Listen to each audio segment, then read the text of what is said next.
Assalamualaikum warahmatullahi wabarakatuh. Perkenalkan, nama saya Krisna Saputra dari kelas 11 IPS SMA Islam Al-Mizan. Jadi kali ini saya akan menjelaskan sebagaimana bab jinayat di mapel fikih. Jadi yang pertama nanti saya akan menjelaskan yang ada pada min mapping. Jadi tugas saya yang diberikan oleh Ustazah Dinda untuk menjelaskan mengenai apa sih itu jinayat dan apa penjelasan selanjutnya, silakan simak ya. Oke. Nah, jinayat. Apa sih itu jinayat? Jinayat adalah pembahasan mengenai dasar hukum dan larangan pembunuhan, penganiayaan, sama seperti hukumnya qisas, diyat, dan kafaroh. Nah, yang pertama, jinayat.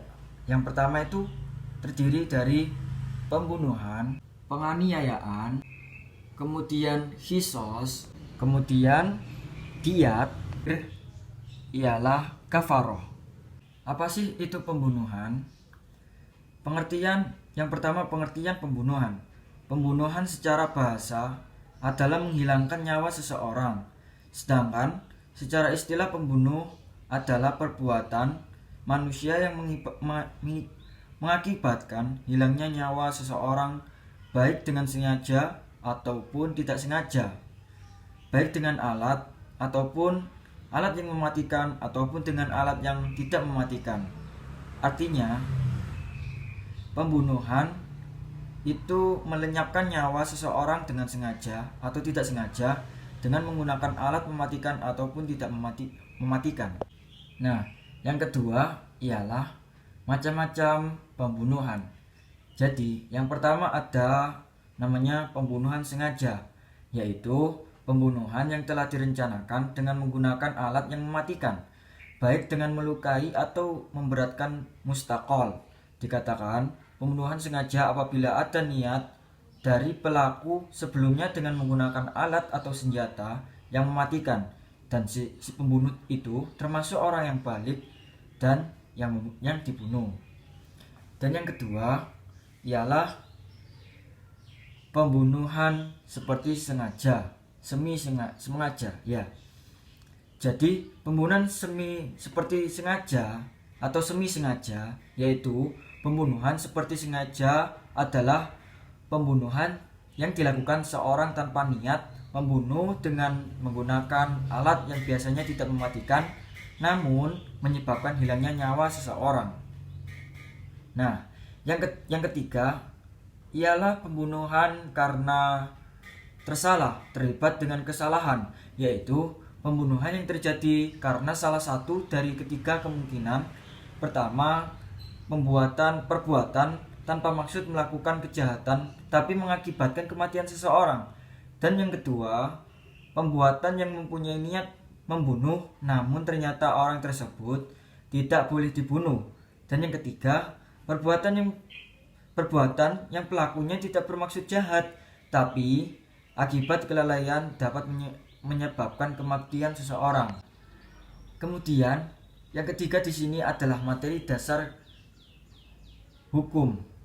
Di pembunuhan ini adalah yang disebutkan dalam dalil tersebut, yaitu dalam Quran surat Al-Isra ayat 33 yang artinya, dan janganlah kamu membunuh jiwa yang diharamkan Allah membunuhnya, melainkan dengan suatu alasan yang benar.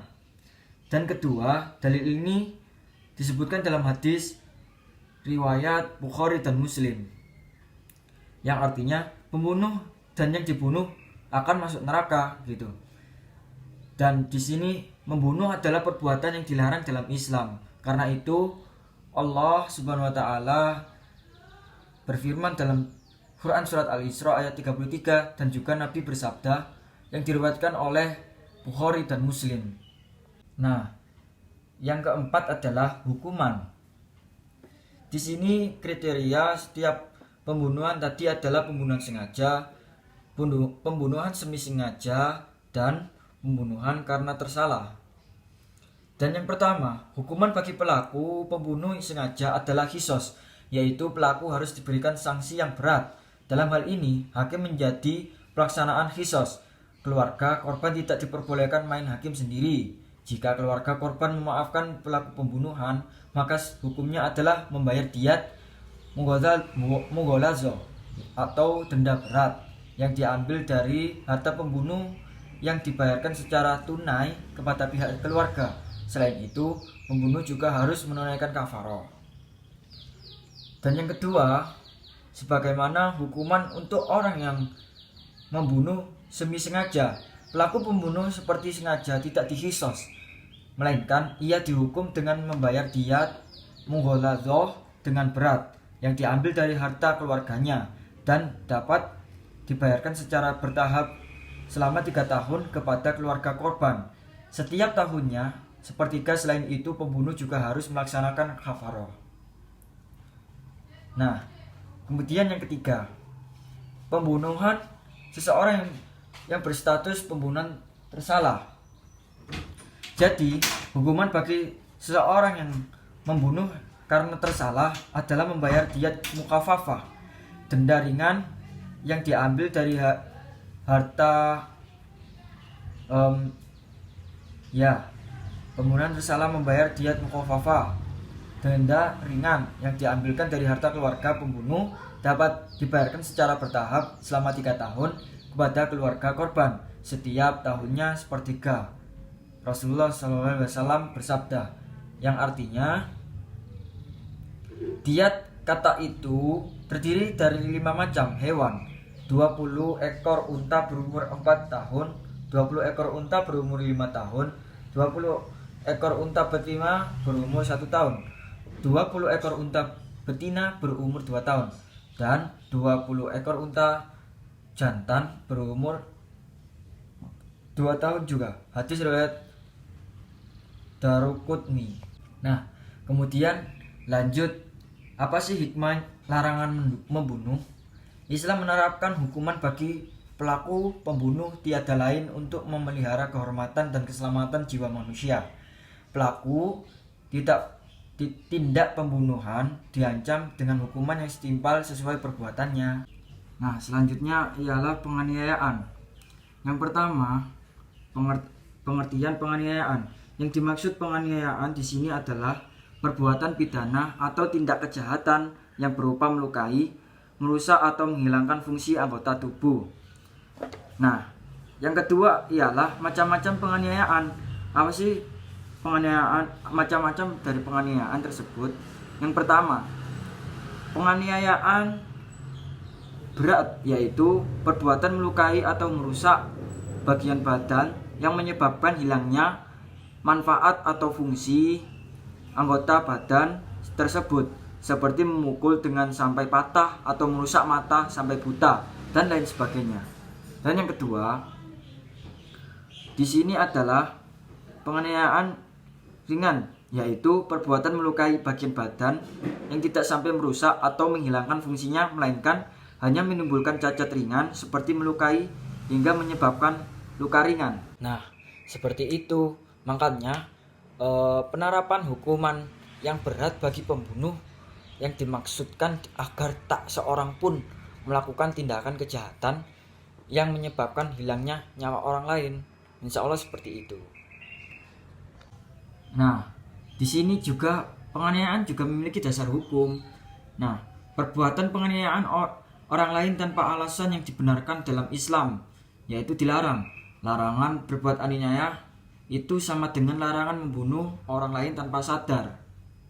Nah, di sini Allah berfirman dalam surat Al-Maidah ayat 45 yang artinya, dan kami telah tetapkan terhadap mereka di dalamnya At-Taurat bahwasanya jiwa atau dibalas dengan jiwa, mata dengan mata, hidung dengan hidung, telinga dengan telinga, gigi dengan gigi, dan luka-luka pun ada qisasnya. Insya Allah seperti itu. Nah, kemudian kita akan lanjut penjelasan mengenai qisas. Apa sih qisas itu? Jadi, yang pertama ialah pengertian. Pengertian qisas. Qisas berasal dari kata khososo yang artinya memotong, atau berasal dari kata iqtaso yang artinya mengikuti, yakni mengikuti perbuatan si penjahat sebagai pembalasan atas perbuatannya. Jadi, menurut syara' atau qisas ialah hukuman balasan yang seimbang bagi pelaku pembunuhan maupun perusakan atau penghilang fungsi anggota tubuh orang lain yang dilakukan dengan sengaja, seperti itu. Dan selanjutnya ialah macam-macam. Jadi, di sini macam-macam qisas berdasarkan pengertian di atas. Pengertian yang tadi saya jelaskan yaitu bisa dibedakan menjadi dua, yaitu qisas. Yang pertama qisas pembunuhan yang merupakan hukuman bagi pembunuh, dan yang kedua qisas anggota badan yang merupakan hukuman bagi pelaku tindak pidana melukai, merusak dan menghilangkan fungsi anggota badan. Nah, di sini qisas juga disebutkan dalam dalil yaitu Quran surat Al-Maidah ayat 45 yang artinya, dan kami telah tetapkan terhadap mereka di dalamnya At-Taurat bahwasanya jika dibalas dengan jiwa, mata dengan mata, hidung dengan hidung, telinga dengan telinga, gigi dengan gigi, dan luka-luka pun ada qisasnya. Barang siapa melepaskan hak qisasnya akan melepaskan hak itu menjadi penebus dosa baginya. Barang siapa yang tidak memutuskan perkara menurut apa yang diturunkan Allah, maka mereka itu adalah orang-orang yang zalim. Nah, kemudian di sini juga ada syaratnya. Apa sih? Sebagaimana berikut syarat-syarat qisas. Yang pertama adalah orang yang terbunuh terpelihara darahnya, orang-orang yang benar-benar baik maksudnya. Jika seorang mukmin membunuh orang kafir atau orang murtad, bahkan pezina yang sudah menikah ataupun orang yang pembunuh, maka dalam hal ini hukuman qisas tidak berlaku. Nah, di sini juga ada hikmah. Kemudian hikmahnya itu qisas yang dapat dipetik bahwasanya Islam menerapkan hukuman yang sangat menjaga serta menjaga kehormatan dan keselamatan jiwa manusia. Nah, yang terpenting diantaranya adalah hikmah dari qisas ini dapat memberikan pelajaran bagi kita bahwa keadilan harus ditegakkan. Betapa tinggi nilai jiwa dan badan manusia. Jiwa diganti dengan jiwa, anggota badan juga diganti dengan anggota badan. Dan yang kedua, dapat memelihara keamanan dan ketertiban, karena dengan adanya qisas, orang akan berpikir lebih jauh jika akan melakukan tindak pidana pembunuhan atau penganiayaan. Disinilah qisas memiliki peran penting dan menjauhkan manusia dari nafsu membunuh ataupun menganiaya orang lain, hingga akhirnya manusia akan merasakan atmosfer kehidupan yang penuh dengan keamanan dan kedamaian, ketertiban. Nah, dari qisas tersebut, hal ini juga ditegaskan dalam Al-Quran, Quran surat Al-Baqarah, yang artinya, dan dalam qisas itu ada jaminan kelangsungan hidup bagimu dari orang-orang yang berakal supaya kamu bertakwa. Nah, seperti itu insya Allah penjelasan dari qisas. Nah, kemudian kita akan menuju ke diyat. Apa sih itu diyat? Jadi yang pertama itu pengertiannya, diyat secara bahasa yaitu diyat denda atau ganti rugi pembunuhan. Secara istilah, diyat merupakan sejumlah harta yang wajib diberikan karena tindakan pidana jinayat kepada korban kejahatan atau walinya, atau kepada pihak terbunuh atau teraniaya. Maksud disyariatkannya diyat adalah mencegah praktik pembunuhan atau penganiaya terhadap seseorang yang sudah semestinya mendapatkan jaminan pelindung jiwa. Nah, dan di sini juga ada yang kedua, sebab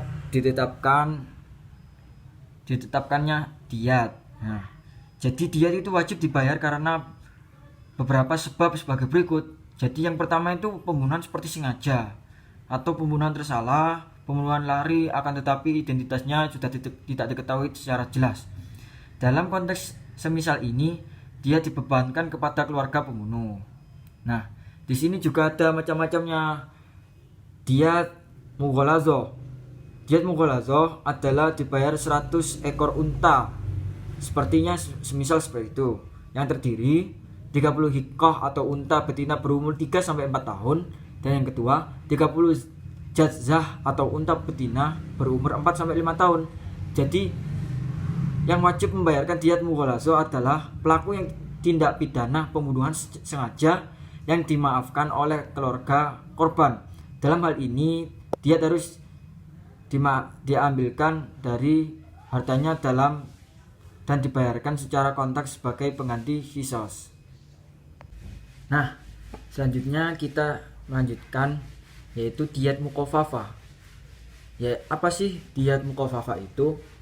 Diat mukhafafah atau denda ringan yang dibayarkan kepada keluarga korban ini berupa 100 ekor unta terdiri dari yang pertama 20 unta hikah atau unta betina berumur 3 sampai 4 tahun, dan yang kedua 20 unta jadza'ah atau unta betina berumur 4 sampai 5 tahun.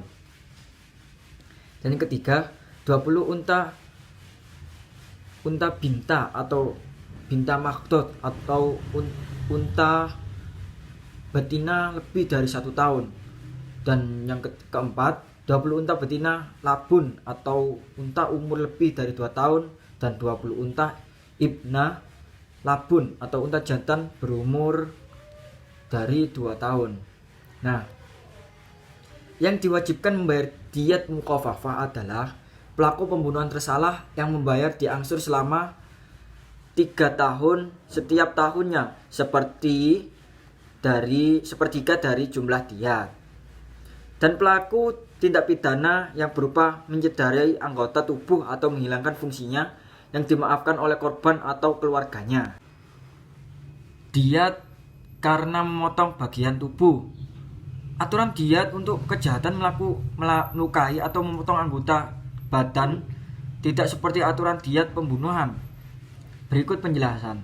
Jadi yang pertama, wajib membayar satu diat penuh berupa 100 ekor unta apabila seseorang menghilangkan anggota badan tunggal atau lidah, hidung, kemaluan laki-laki, atau sepasang anggota badan, atau sepasang mata, sepasang telinga, bahkan sepasang tangan, dan lain-lain. Kedua, dan di sini juga diriwayatkan dalam hadis Rasulullah yang diriwayatkan oleh Jabir, yaitu yang artinya pada memotong kedua kaki satu diat penuh. Hadis diriwayatkan oleh Abu Dawud dan lainnya. Dalam hadis lain Rasulullah SAW bersabda yang artinya pada memotong kedua tangan satu diat penuh. Hadis riwayat Abu Dawud dan lainnya. Kedua riwayat tersebut menegaskan bahwa pelaku tindak pidana memotong anggota tubuh tunggal ataupun berpasang wajib membayar diat penuh setelah korban atau keluarga korban memaafkannya. Jika korban ataupun keluarga korban tidak memaafkannya, maka ia diqisas. Nah, seperti itu. Jadi diat, adapun teknisi pembayaran diat, jika diat tidak bisa dibayar dengan unta, maka ia bisa digantikan dengan uang seharga unta tersebut.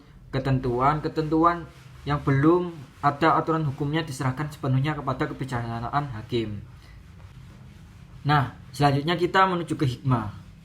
Hikmah terbesar ditetapkan diat adalah mencegah pertumpahan darah serta sebagai obat pengganti dari rasa dendam keluarga korban terhadap pelaku tindak pidana pembunuhan atau penganiayaan. Nah, sampai titik ini semakin bisa dirasakan bahwa diat merupakan media syar'i efektif pencegahan pertumpahan darah dan penghilang rasa sakit hati ataupun dendam keluarga korban terhadap pelaku tindak pidana pembunuhan ataupun penganiayaan.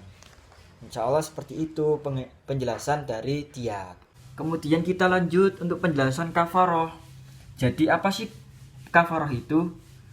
Pengertian kafaroh. Kafaroh yaitu denda yang harus dibayar karena melanggar larangan Allah atau melanggar janji-janji. Kafaroh merupakan asal kata dari kata kufr yang artinya tertutup. Maksudnya tertutupnya hati seorang hingga ia berani melakukan pelanggaran terhadap aturan syar'i. Sedangkan secara istilah kafaroh adalah denda yang wajib dibayarkan oleh seseorang yang tetap melanggar larangan Allah tertentu. Kafaroh merupakan tanda taubat kepada Allah dan penebus dosa. Nah, kemudian di sini juga ada macam-macamnya. Apa sih macam-macamnya? Yang pertama kafarah pembunuh. Apa sih kafarah pembunuh itu? Ya, kita bertahap dalam penjelasan ini. Mungkin banyak, tapi gak apa-apa. Kafarah pembunuhan. Agama Islam sangat melindungi jiwa, darah, tidak boleh ditumpahkan tanpa sebab-sebab yang dilegalkan oleh syariat Islam. Karenanya, seseorang yang membunuh orang lain selain dihadapkan pada salah satu dari dua pilihan, yaitu qisas atau membayar diyat, itu juga diwajibkan membayar kafaroh. Nah, yang kedua, kafaroh zihar. Zihar adalah perkataan seorang suami pada istrinya, "Kau bagiku seperti punggung ibuku." Nah, itu tidak boleh. Pada masa jahiliyah, zihar dianggap sebagai talak. Nah, talak itu seperti kita itu seorang suami mengucapkan, "Kamu aku ceraikan," gitu. "Kamu aku ceraikan." Seorang suami membicarakan bicara dengan istrinya seperti itu. Nah, ini dalam Islam tidak boleh. Akan tetapi setelah syariat Islamiyah turun, ketetapan hukum zihar yang berlaku di kalangan masyarakat jahiliyah dibatalkan. Syariat Islam menegaskan bahwa zihar bukanlah talak, dan pelaku zihar wajib menunaikan kafaroh zihar sebelum ia melakukan hubungan biologis dengan istrinya. Nah, kemudian kita lanjut kafaroh yang melakukan hubungan biologis di siang hari. Nah, biasanya ini dilakukan pada bulan Ramadan. Kafaroh yang ditetapkan untuk pasangan suami istri yang melakukan hubungan biologis pada siang hari di bulan Ramadan sama dengan kafaroh yang zihar ditambah qadha sebanyak jumlah hari mereka melakukan hubungan biologis di siang hari bulan Ramadan. Nah, seperti itu. Kemudian kafaroh melanggar sumpah. Kafaroh melanggar sumpah bagi seorang yang bersumpah atas nama Allah Subhanahu wa taala kemudian ia melanggarnya adalah memberikan makan 10 fakir miskin atau memberi pakaian kepada mereka yang memerdekakan budak. Jika ketiga hal tersebut tidak mampu ia lakukan, maka diwajibkan baginya puasa 3 hari berturut-turut. Dalil nakli terkait ini adalah firman Allah dalam surat Al-Maidah ayat 89. Kemudian kafarah ila. Kafarah ila adalah sumpah suami untuk tidak melakukan hubungan biologis dengan istrinya dalam masa tertentu. Semisal perkataan suami kepada istrinya, "Demi Allah aku tidak akan menggaulimu." Nah, konsekuensinya akan muncul karena ila adalah suami membayar kafarah ila yang sejenisnya sama dengan kafarah yamin atau kafarah melanggar sumpah. Nah, yang kemudian ini selanjutnya kafarah membunuh hewan. Kafarah karena membunuh binatang hubungan pada saat itu berihram. Kafarah jenis ini adalah mengganti binatang ternak atau yang seimbang atau makanan orang miskin, memberi orang makanan orang miskin atau berpuasa. Aturan kafarah ini Allah jelaskan dalam Quran surat Al-Maidah ayat 95. Kemudian kita lanjut dengan hikmah. Di sini hikmah kafarah itu secara umum hikmah terangkum 3 poin berikut. Yang pertama, manusia benar-benar menyesali perbuatan yang keliru, telah berbuat dosa kepada Allah dan merugikan sesama manusia. Menuntun manusia agar segera bertaubat kepada Allah atas tindak maksiat yang ia lakukan. Dan yang ketiga, yang terakhir, menstabilkan mental manusia hingga ia merasakan ketenangan diri karena tuntunan agama membayar kafarah yang telah ia tunaikan. Nah, berikut yang insya Allah sampai di sini dulu penjelasan dari yang saya sampaikan mengenai bab jinayat. Insya Allah seperti itu. Sekian, syukur. Wassalamualaikum warahmatullahi wabarakatuh. Bye.